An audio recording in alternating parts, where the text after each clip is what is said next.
Welcome back to the Buzzworthy Consultant Podcast, where we chat with the leading thought leaders in the consulting industry. Today, I had the pleasure of talking with Gail Rogers, who has spent the last 25 years learning to be an expert marketing professional. He is an advocate for conversational marketing and feels you should be talking to your prospects and customers, not bots. Let's see what makes Gail so buzzworthy.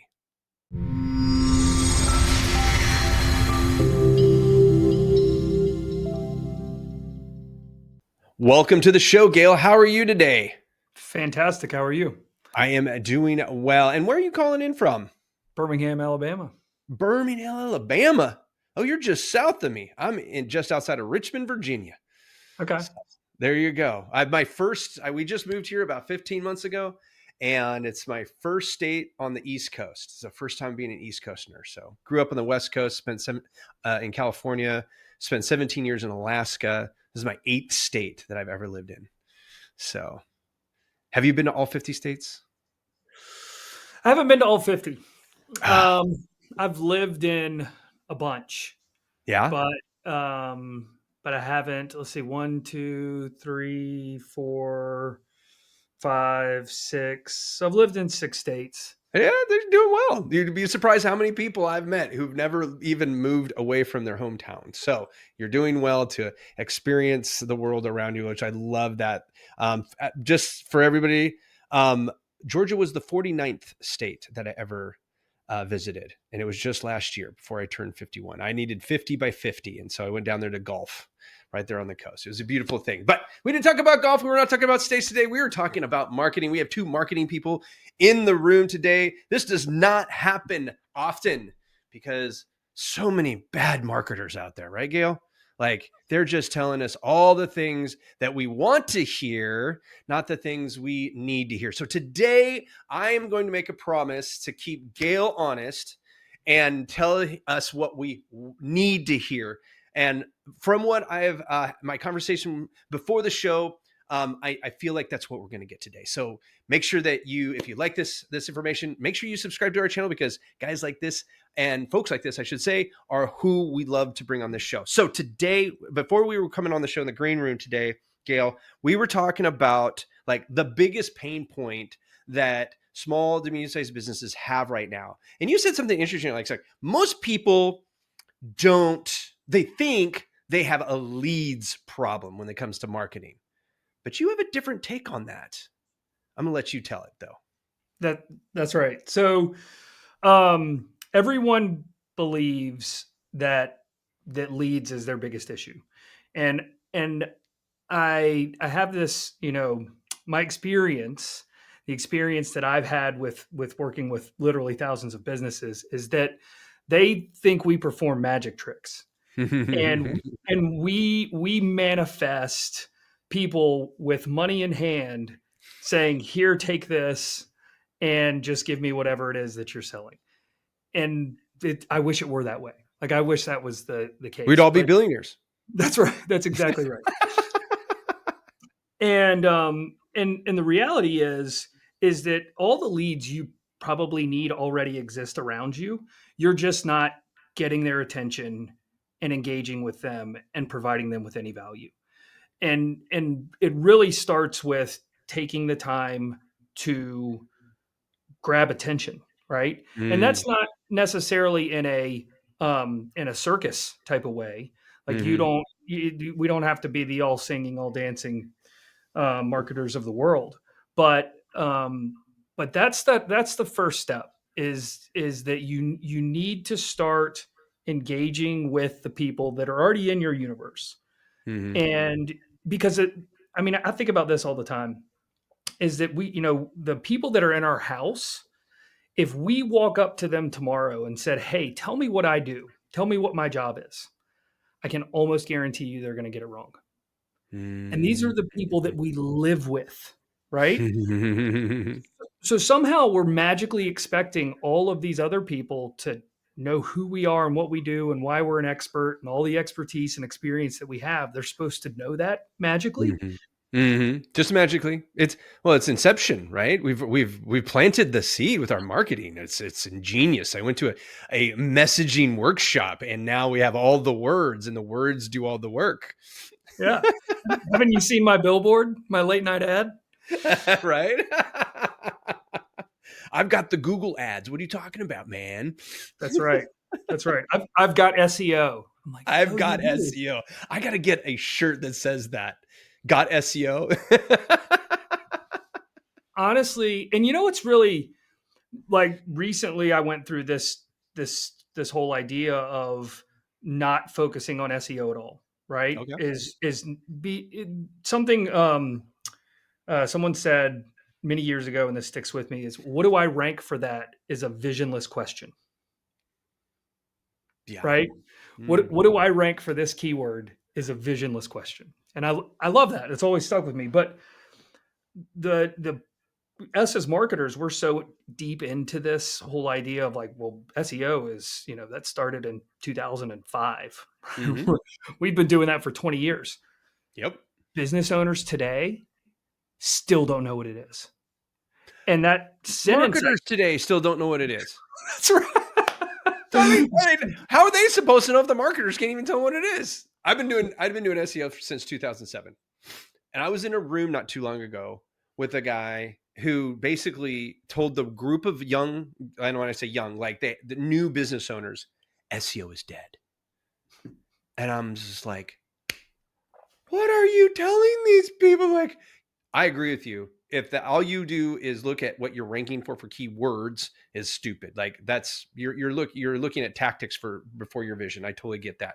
But people who don't think that their buyers are not using search engines, and now the search engine just happens to be AI.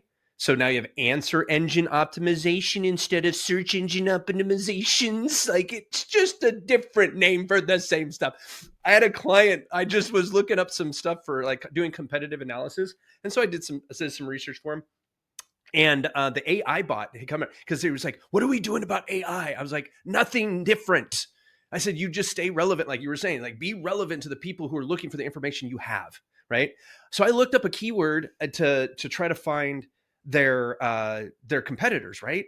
They came up in the AI, number one. They came in the top 3 links in the AI, number 1 in the references and stuff like that. I proved my own point, right? Like that's you're solving people's problems by answering their questions, right? Ask the people, I think as Neil Patel says, right? That type of thing. So I mean, I got off topic. Please keep going. But no, it's so funny. If you go and look up what, GEO is now, which is the generative engine optimization. Oh, right? That's hilarious. I thought we had all agreed AEO over GEO, but okay, whatever. I didn't know we agreed on it. But that being because said, if you now it's like, well, do you have geo targeting, right? Which was local SEO. So that's going to screw everybody up now even more. That's a whole nother anyways. But if you look up the definition of what people describe as AEO or GEO, it's just the same definition as SEO has been or should have been for the past 10 years anyways, right? Which is Since answer people. EAT was released, and how many marketers don't even know what that is? That's right. That's right. Which is, like it's find out what people who you hope to serve need and answer their questions and be an expert and be an authority and be trusted, right? And you do all these things. And this is like, when you say it out loud, you're like, so you mean like be a normal human being? Like, yeah, that's pretty much it. Well, I'm going to take a stab at it, and I'm going to hypothesize that the problem is that business owners have forgotten how to live through giver's gain. There you go. Right? Yeah. They forgot how to give to get. Right? Selflessly giving. It's something that I've learned through Dr. Ivan Meisner. He founded BNI, right? And he has a whole book on giver's gain. So if you don't know what I'm talking about, just go on Amazon and get giver's gain. I'm sure he sells it for like 99 cents. It's been around forever. And it was just like, give everybody. And I think Zig Ziglar even says what, like, give everybody, if you help enough people get what they want, you'll get everything you need. Mm-hmm. Right. I mean, that's how I got my first multi-million-dollar creative agency was all about that. It was actually built on BNI. Like, I just kept giving. Yeah. Right. And you give it till it hurts. I mean, there was one year we gave away $100,000 worth of services to nonprofits. We never saw it come back to us, but we Not knew we direct. did it. We knew we did it, and people knew we were givers, and that's all I needed. And for me, that's who I gave to is people who I wanted to give to. I had no strategic of anything. So how can we? Because when you give in a selfish world, what are you going to create? Well, Attention. you're gonna create a positivity loop is what you're gonna create. Exactly. Well, yeah, you're definitely that, but you're also going to create some attention. You're going to make noise because there's so many people out there trying to look like they're giving, right? But it's this veiled like, oh, here's the 10 steps to blah blah blah blah, and you're like, yeah, those are the 10 steps everybody can get off of GPT. Now tell me what they mean. Right? But if you go like, now that you know these 10 steps, everybody knows these 10 steps, let me tell you the secret behind those 10 steps. Or let me tell you how I've tested these 10 steps. That's even and better. which ones of them are bullshit and which ones of them you can really use. Love it. And like how to use them. Yeah. And that's what a lot of marketing content tends to be, or not like, yeah, or like I did this. It's more along the lines of, here's a bunch of generic, suggestion. Or your ChatGPT blop. That's right. Right? Like people don't even realize, like, they're like, well, I had one client who was telling me, like, oh, I've got this guy out of California. He's going to write me 1,000 blogs using AI. And I said, and he's ranking and he's doing what you're saying. It's like, show them what they're doing. I was like, yeah, it's going to work for about 90 days. And then Google is going to all of that stuff. And so he went with them. So funny thing is that we had done some analysis. So we still had them plugged in. We watched it. It never went anywhere. It never went anywhere because it's just noise. Yep. Right. Being useful. Like you were saying, like, what's the stuff you do searches nowadays? Like, when you're sitting there going, what not to do in, like, people don't even think to go with the counterculture or the counterintuitive things that people would search for. Because if you're a critical thinker and you like to work with critical thinkers, you're attracting critical thinkers through your content by being a critical giver. Well, you know what? Another piece of that, and recently I'm like, okay, I'm definitely have to do more of this, is talk about where you failed. Like, talk about the mistakes you made, because that's truly helpful to people. And that's huge. So I wrote down something the other day that I'm really kind of like goosebumpy about. All right, here it comes. Your content needs to be 3 things. All right, your content requires 3 things: video, velocity, and vulnerability. Ooh, I like it. I'm a sucker for iterations. My wife will tell you this. And if you've ever read anything I've ever written, you'll see enough of them. All right, so go through the 3 for us. So the first is video. We go back to attention, right? If my framework for you is you need attention to build authority, to create trust, to initiate a transaction. What transaction doesn't have to be an exchange of money, by the way. Sure. But that was so that worked. So if the first thing is, in order to move from attention to trust as fast as possible, video is the best way to do it, because I get to see you, and there's nonverbal communication, and you can hear empathy in someone's voice, right? It's not just writing something down on paper. It's a connection. So that's 1. 2 is velocity. If I only record something once a month, like, that's just not going to be enough. I'm not saying you need 1,000 AI articles in a month. But what about Gary V? Like, we're supposed to do like 68 pieces a day. What are you talking about? Well, you know what? And I would say, if you think that's a case for you, test it, right? Is it viable? That's not one of the B's. Is it something you can viably do on a regular basis, right? And there's, depending on where you are in your journey, if you started your business yesterday, then yeah, maybe you need to be posting every single day. But if you've been around for 10 years, the quality of your content is more important than the actual, numbers. But a lot of people are not at a place where they've got, decades worth of authority, or they're not at a place where they've been producing enough content on a regular basis. So when I say velocity, I mean, you need to be pretty consistent about posting, right? Oh, And then that last, consistency is everything. that's right. That's right. It just wasn't a word that started with V that worked for me for consistency. So I used velocity. And I then love it. that last, I was you got me with velocity. I was good with that. yeah. And then the last piece is the vulnerability. And I think that's coming in and really just telling people this is maybe not what I want to be sharing with the world today, but it's truth, right? And I don't like Mhm. I don't know, the word authentic sounds so Oh, inauthentic so to cliche me. today.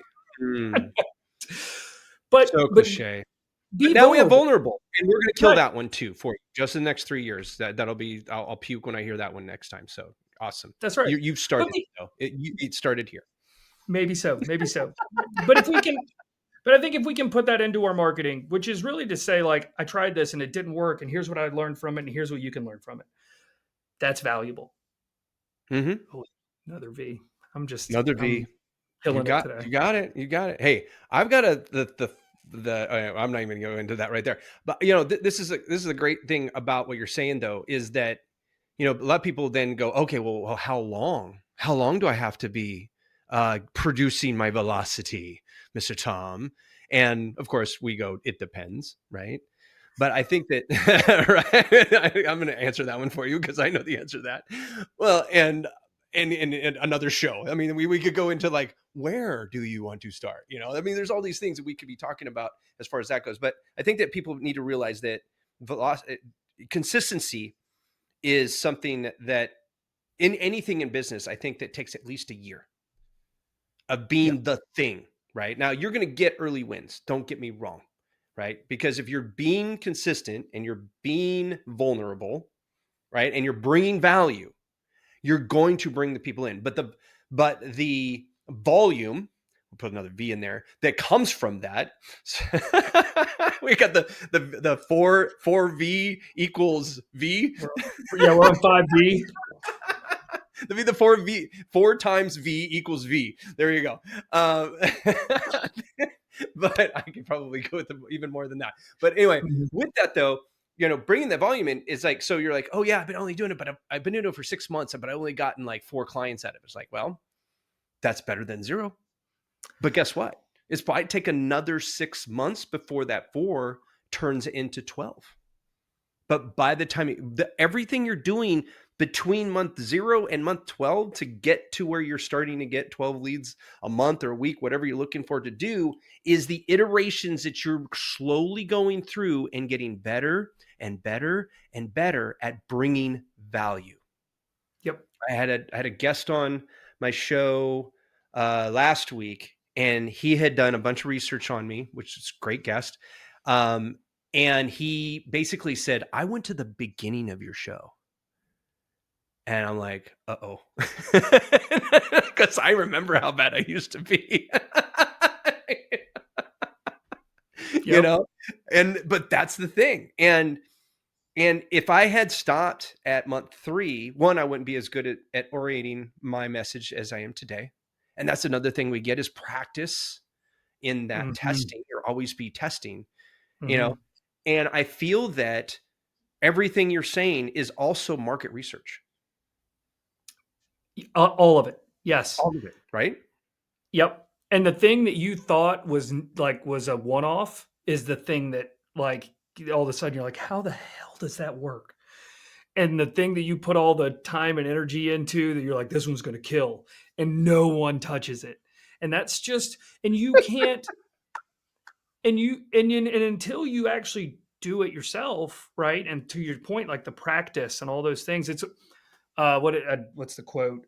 People praise you in public for what you practice in private. 100%. Yeah, And it just looks remember that overnight successes take 10 years to produce. yeah, and I want to double down on your year long thing, and it sounds like oh well, every marketer would say it takes a year to do, but it's like if you think about what your sales cycles are, they're not they're not instantaneous. Like that's luck if you post something and somebody goes, "I want that, can I buy it?" Or you've got so much longevity into the message that you've just Mhm. right.